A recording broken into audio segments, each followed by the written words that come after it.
Journey मैं आप सभी लोगों से बता देता हूं, ठीक है।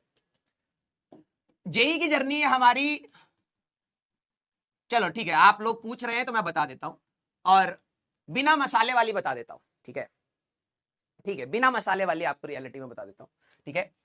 हम जब 11वीं क्लास में थे, 11th क्लास में, ठीक है, तो हमें एक महिला मित्र पसंद थी, ठीक है, जो हमसे 4 साल बड़ी थी, ठीक है, 4+। अब ये नहीं पता कैसे लिखते, लेकिन ठीक है। तो उनसे बात होती थी, ठीक है। कहीं पर ऐसी बातचीत में ये हुआ कि इंजीनियरिंग कॉलेज की बात चल रही थी, तो उन्होंने बोला कि आईआईटीज, ठीक है, आईआईटीज अच्छे कॉलेज होते हैं। मैंने कहा होते होंगे, ठीक है।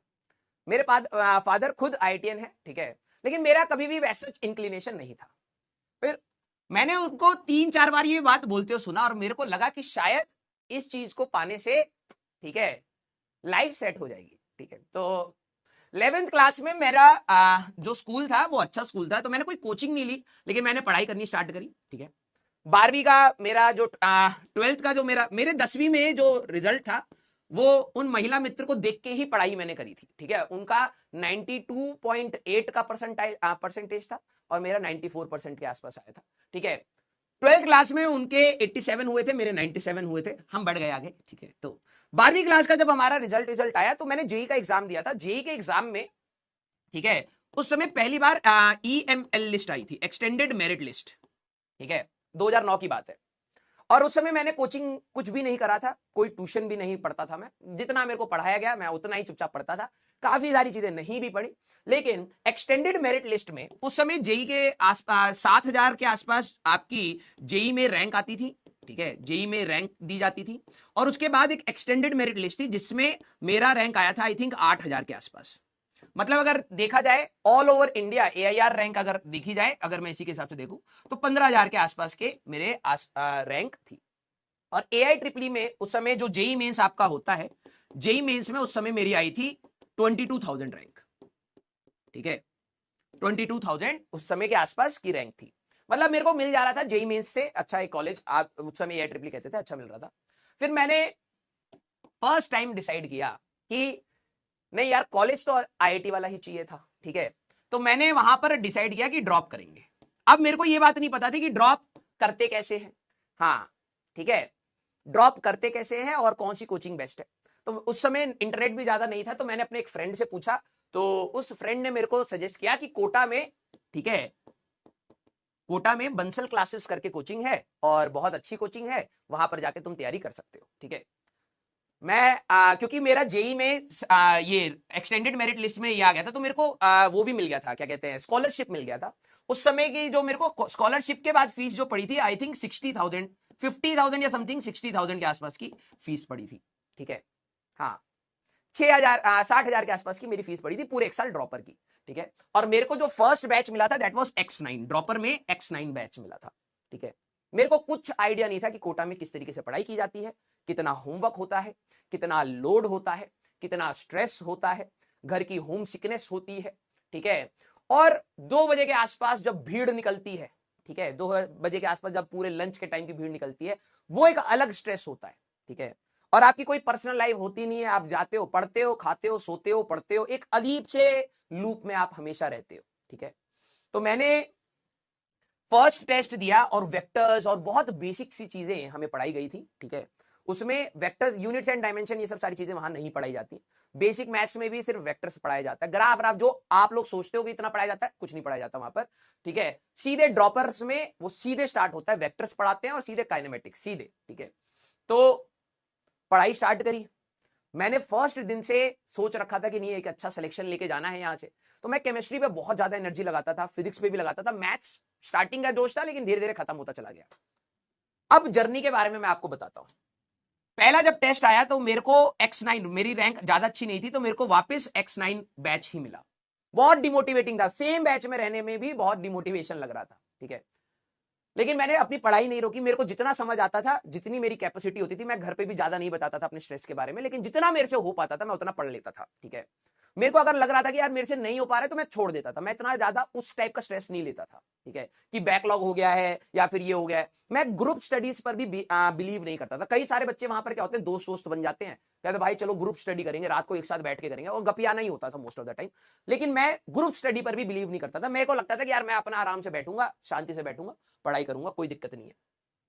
पूरा प्रोसेस रहा धीरे धीरे धीरे धीरे, आप बिलीव नहीं करेंगे, मेरे को एक कहते हैं ना कि एक फेक दुनिया टाइप की बन जाती है आईआईटी के बारे में दिन भर सोचना, ठीक है, क्योंकि उस टाइप से ओवर हाइप कर दिया था कि आईआईटी में ये है वो है और सारी चीजें। तो X9 में जब टेस्ट वेस्ट होने लगे धीरे धीरे, तो मैं X9 के बाद X5 में गया, X5 के बाद मैं X3 में गया, मेरा लास्ट बैच X3 पर मेंटेन हो गया था। और टेस्ट देते देते आखिरी तक मेरी जो रैंक आ रही थी वो 100 के अंदर आनी स्टार्ट हो गई थी, मतलब it was a good rank. अब कई लोग सोचेंगे 100 के अंदर टॉप रैंक में आने के बाद भी आपका सिलेक्शन में आखिरी लास्ट रैंक क्यों?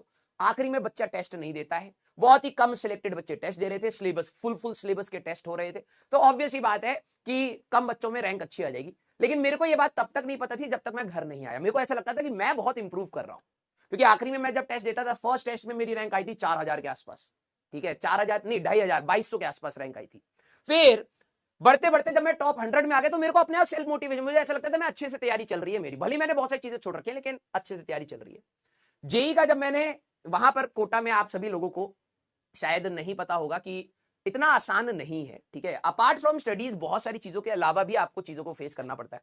कोटा में 2-3 बार मेरी लड़ाइयां भी हुई, ठीक है, थोड़ा सा हरियाणा का खून गर्म खून रहता था तो ऐसा लगता था कौन है, ठीक है, 2 बार पुलिस केस भी हुए, घर वाले भी आए, बहुत सारी चीजें अपार्ट फ्रॉम दैट हुई। लेकिन अच्छी बात यह थी कि मैं अपनी पढ़ाई को कभी डिस्टर्ब नहीं होने देता था। अगर मैं लड़ाई भी कर लेता तो मैं घर जाके वापस अपने रूटीन को जरूर फॉलो करता था, मैं पढ़ाई करता था, ठीक है। आखिरी तक आते आते फरवरी में हमारे पास वहां पर सिलेबस खत्म हुआ, मार्च में हम लोग घर आ गए थे। और मार्च में जब मैंने जेई एडवांस का दोबारा पेपर दिया था तो मेरे 230 या 232 मार्क्स के आसपास, नहीं कुछ इसी की रेंज में ही मेरे मार्क्स आए थे, और मेरे को अच्छा लग रहा था कि मेरी शायद अच्छी रैंक आ जाएगी, ठीक है, 1000 के आसपास के रैंक में एक्सपेक्ट कर रहा था, आई 5000 के आसपास थी, ठीक है। लकीली एक कॉलेज मिल गया, और कॉलेज में मैंने इतना ज्यादा नहीं सोचा कि मेरे को क्या करना है क्या बनना है, ठीक है, मैं बस कॉलेज चला गया उस महिला मित्र के चक्कर में, ठीक है, धनबाद पहुंच गए टैग के चक्कर में, फिर वो महिला मित्र चली गई लाइफ से और फिर हम फंस गए वहां धनबाद में ठीक है। 2 साल बहुत डिमोटिवेटेड रहे कि ऐसा लग रहा था कि हमें करना ही नहीं था, ये तो बस ऐसी ही देखा देखी आ गए, ठीक है, कि हाइप बना रखा था कॉलेज में, ये वो फलाना ठिकाना। किसी तरीके से चीजें संभाल के कॉलेज से बाहर निकले हैं, ठीक है, बहुत गलत संगति भी थी, बहुत सारी चीजें खराब भी थी, लेकिन कॉलेज से पार होने के बाद धीरे धीरे चीजें समझ आनी स्टार्ट हुई कि लाइफ जीने के लिए अब आपके पास ऑप्शन नहीं है, आपको काटना ही है, आपको मेहनत करनी ही है, आपको आगे बढ़ना ही है। और उसके बाद की तो जर्नी में आपको कई बार बताया है, ठीक है, जो कोटा वाली जो जर्नी है ना बेटा, दैट वाज वेरी पेनफुल। खाने का बिल्कुल मन नहीं करता था वहां पर, ठीक है, घर की बहुत ज्यादा याद आती थी, फेस्टिवल्स में भी अपने आप को सेक्रीफाइस करना बहुत पेनफुल लगता था, ऐसा लगता था यार कि कहाँ ही फंस गए हैं, क्यों ही पढ़ रहे हैं, ठीक है, मतलब एक अच्छा कॉलेज मिल जाता है इस पढ़ाई से, लेकिन इतना पेन लेके भी क्या, इज इट वर्थ इट? और कॉलेज में जाने के बाद पता लगा इतना it was not that worth it, ठीक है, जितना बताया जाता था। जैसे आप लोग सारे आप लोगों ने सुना होगा आईआईटीज के बारे में ना, बहुत सारी अच्छी अच्छी चीजें सुनी होंगी, बहुत डार्क साइड भी होता है उसका, ठीक है, वो अभी आपसे इसलिए शेयर नहीं करेंगे क्योंकि अभी टू बी वेरी ट्रू की वो मैटर नहीं करता है, क्योंकि आपको ना ही अभी ब्राइट साइड दिख रहा है, अभी ना ही डार्क साइड, आपको सिर्फ पढ़ाई दिखनी चाहिए। आपने अगर एक एम बना रखा है कि आपको पढ़ना है तो आप अच्छे से एक बार पढ़ाई करिए, ठीक है, और कॉलेज में जाके आप खुद देख के डिसाइड करिए कि क्या आपके लिए बेहतर है और क्या नहीं है। आप इतने मेच्योर होंगे वो डिसीजन लेने के लिए, ठीक है। लेकिन हाँ, ब्रांच मेरी इंजीनियरिंग फिजिक्स थी, ठीक है, ब्रांच मेरी इंजीनियरिंग फिजिक्स थी, लेकिन मैं आप सभी लोगों को बोलूंगा कि किसी भी चीज को ना जो मार्केट में ओवर हाइप्ड है, जस्ट बिकॉज एक अच्छा पैकेज लग जाता है आईआईटी से, तो मिडिल क्लास के फैमिली की जो सोच होती है ना, वो एक, कैसे बोलूं मैं आपको, ठीक है, देखो बात क्या है ना, बहुत सारी चीजों पे लोग सवाल उठा सकते हैं आज की डेट में एजुकेशन सिस्टम पर, बट रियलिटी है कि हम मिडिल क्लास फैमिलीज को ना एस्केप करना है उस चीज को, हमें उस दिन भर के स्ट्रेस में कि भाई पैसा नहीं है, सेविंग नहीं है, कल कुछ हो जाएगा, कैसे होगा, खर्चे कैसे, हमें उस चीज से निकलने का एक जरिया चाहिए मिडिल क्लास को। और जब हमें दिखता है ना कि यार पढ़ाई के बाद उस कॉलेज से निकला जा सकता है, तो हम लोग खुद ही पागल होते हैं उस चीज को पाने के लिए, और उसमें हमारे साथ 10 चीजें गलत हो जाती है, हम उसको एक्सेप्ट करते हुए चले जाते हैं, ठीक है। मैं बस आप सभी लोगों को यह बोलूंगा कि आप हमेशा ग्रो करेंगे, लेकिन जरूरी नहीं है कि सिर्फ उसी कॉलेज या उसी चीज से आप ग्रो करेंगे। ये श्योरिटी सबके साथ नहीं होती है। कुछ अच्छे बच्चे होते हैं जो ग्रो कर जाते हैं अच्छे कॉलेजेस में जाके, कुछ बेकार कॉलेजेस में जाके भी ग्रो कर जाते हैं। और जिस चीज से आपको एस्केप आउट करना है, ठीक है, आपको पैसे कमाने हैं, ठीक है, जो चीज गलत नहीं है वो आप अच्छे से काम करके भी निकाल सकते हैं, ठीक है, क्लियर। हाँ, तो हम लोगों के साथ दिक्कत यही है, और इसी चीज के चक्कर में, ठीक है, इसी चीज के चक्कर में कई बार हम लोग गलत चीजों को एक्सेप्ट भी कर लेते हैं, ठीक है, भले ही वो स्ट्रेस हो या कोई भी चीज हो, कोई भी चीज हो, just because we want to come out from the middle zone, ठीक है, हमें लगता है कि ये तो बंद करना ही पड़ेगा।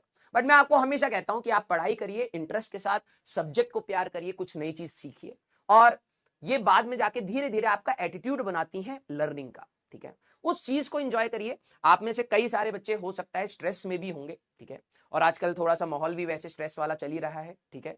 मैं आप सभी लोगों को बोलूंगा कि कभी भी कोई भी गलत थॉट अगर आपके पास आए, आप ये मान लीजिएगा कि वो एक पर्टिकुलर टाइम फ्रेम के लिए है, हो सकता है 1 महीना हो, 2 महीना हो सकता है 1 साल हो, उस जोन से आप जरूर बाहर निकलेंगे, जरूर बाहर निकलेंगे। और जब आप उस जोन से बाहर निकलेंगे तब आपको कितना अच्छा लगेगा ये याद करके कि आपने कोई अपने लिए या किसी के लिए भी गलत स्टेप नहीं लिया, क्योंकि कभी भी टाइम परमानेंट नहीं होता है, ठीक है। तो अगर आपके गलत थॉट्स भी आते हैं बेटा, बस आप पढ़ते चलिए, ज्यादा ओवर एक्सपेक्टेशन अपने से मत करिए। एक्सपेक्टेशन होना जरूरी है, कॉन्फिडेंस होना जरूरी है, एम होना लाइफ में जरूरी है, लेकिन अपने इस छोटी सी एज पर अपने आप को इतना स्ट्रेस आउट मत करिए।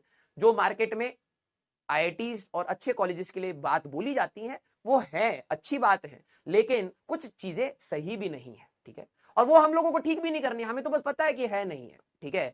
आप उसको ओवर ग्लोरीफाइड करके अपने लाइफ के डिसीजन मत लीजिए। आप एक अच्छे कॉलेज से पढ़ना चाहते हैं, बहुत अच्छी चीज है, बहुत अच्छी चीज है, just enjoy your studies, clear, yes. हाँ, रैगिंग बहुत होती थी, अब नहीं होती है, और अब बोल भी नहीं सकते कि रैगिंग होती है आजकल बहुत ज्ञानी लोग हैं भाई, ए देखो ये रैगिंग को वो कर रहा है, ठीक है। एक मैंने आप ही लोगों के क्लास में वो कहानी बताई थी ना, जिसमें हमें अंग्रेजी नहीं आती थी और 4-5 लोगों को, एक उसमें रेड्डी था जिसको अंग्रेजी आती थी, उसको फंसा दिया था। उसमें एक ज्ञानी है बाबा आ गए थे, हाँ, उसमें ज्ञानी बाबा आ गए थे, वो कह रहे थे कि ये प्रोफेसर की धमकी को एक्सेप्ट कर लिया इन लोगों ने, ये कर।